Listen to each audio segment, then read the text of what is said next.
여러분, 혹시 이런 생각해 보신 적 없으세요? 세상은 타락했다고 하는데, 가만히 둘러보면 우리 주변엔 여전히 선하고 아름다운 것들이 참 많잖아요. 오늘 바로 이 궁금증에 대한 아주 흥미로운 신학적 답변을 같이 한번 파헤쳐 보려고 합니다. 자, 한번 곰곰이 생각해 보자고요. 길을 가다가 마주치는 작은 친절, 또 마음을 울리는 아름다운 음악, 그리고 우리가 당연하게 누리는 이 사회의 질서 같은 것들을요. 이런 선한 것들이 어떻게 죄로 가득하다는 이 세상에 공존할 수 있는 걸까요? 정말 신기하지 않나요? 이걸 어떻게 설명해야 할까요? 바로 이 현상을 설명하기 위해 신학자들이 제시하는 개념이 있습니다.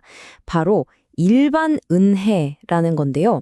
이게 뭐냐면 믿는 사람이든 아니든 상관없이 모든 사람에게 주어지는 하나님의 보편적인 선하심을 말해요. 중요한 건 이건 구원과는 또 다른 차원의 이야기라는 거죠. 사실 이 생각은 그냥 나온 게 아니라 성경에 아주 깊이 뿌리박고 있어요. 방금 보신 말씀처럼 말이죠. 햇빛이나 비를 생각해 보세요. 하나님이 저 사람은 착하니까 햇빛 주고 저 사람은 나쁘니까 비 안 줘야지 이렇게 하시지 않잖아요? 선한 사람이든 악한 사람이든 가리지 않고 모두에게 똑같이 내려주시죠. 바로 이게 일반 은혜의 가장 쉬운 예라고 할 수 있습니다. 자, 그럼 이 일반 은혜라는 게 구체적으로 우리 일상생활 속에서 어떻게 나타나는지 한번 들여다볼까요? 이게 생각보다 정말 다양한 영역에서 발견되거든요. 한번 나눠서 살펴보겠습니다.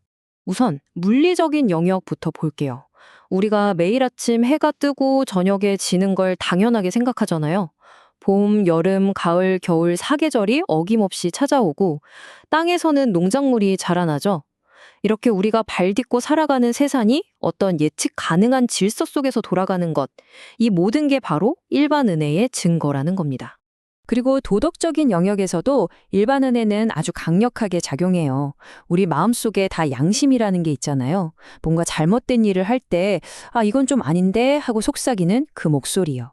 또 사회가 완전히 아수라장이 되지 않도록 막아주는 법이나 정부 같은 제도들, 이것들 모두가 세상의 악이 끝까지 치닫지 않도록 꽉 붙잡아주는 일반 은혜의 역할이라고 할 수 있습니다. 제가 정말 흥미롭다고 생각하는 부분이 바로 이 지적, 창조적 영역이에요. 한번 생각해 보세요.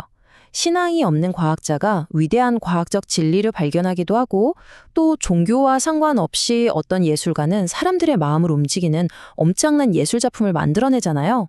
이 모든 놀라운 능력과 창의성, 이것 또한 모든 사람에게 주어진 일반 은혜 덕분이라는 거죠.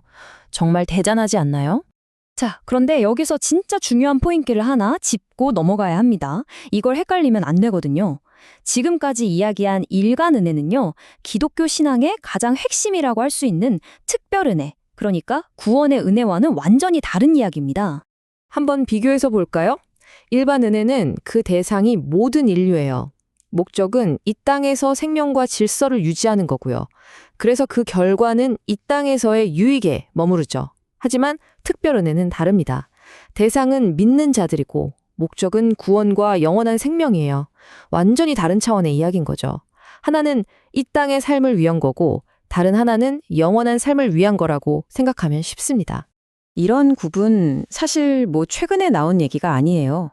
이미 수백 년 전에 저명한 신학자 존 칼빈도 똑같은 이야기를 했습니다.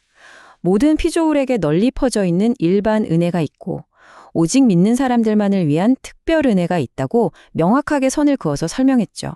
칼빈은 그의 대표적인 저서, 바로 이 기독교 강요에서 이렇게 설명했어요. 아니, 어떻게 믿지 않는 사람들 중에도 저렇게 학문이나 예술에 뛰어난 천재들이 있을 수 있지?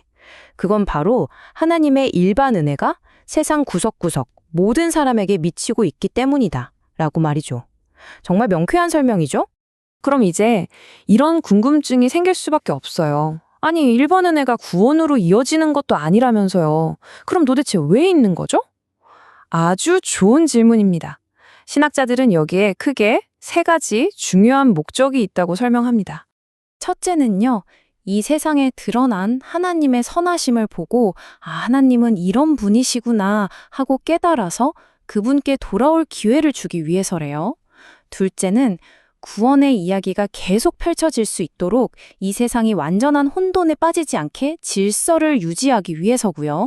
그리고 마지막 셋째는 하나님의 자비롭고 선하신 성품을 온 세상에 보여주기 위함이라는 겁니다. 자, 이제 결론으로 가볼까요? 이 일반 은혜라는 개념을 제대로 이해하면요. 정말로 우리 주변 세상을 보는 눈이 완전히 달라지게 됩니다. 말 그대로 새로운 안경을 쓰는 것과 같아요. 어떻게 달라지냐면요. 먼저 겸손해져요. 내가 가진 재능이나 좋은 것들이 원래 내 거가 아니라 선물이라는 걸 깨닫게 되니까요. 그리고 감사하는 마음이 생기죠. 세상 어디서든 선한 것을 발견할 때마다 아, 이것도 은혜구나 하고요.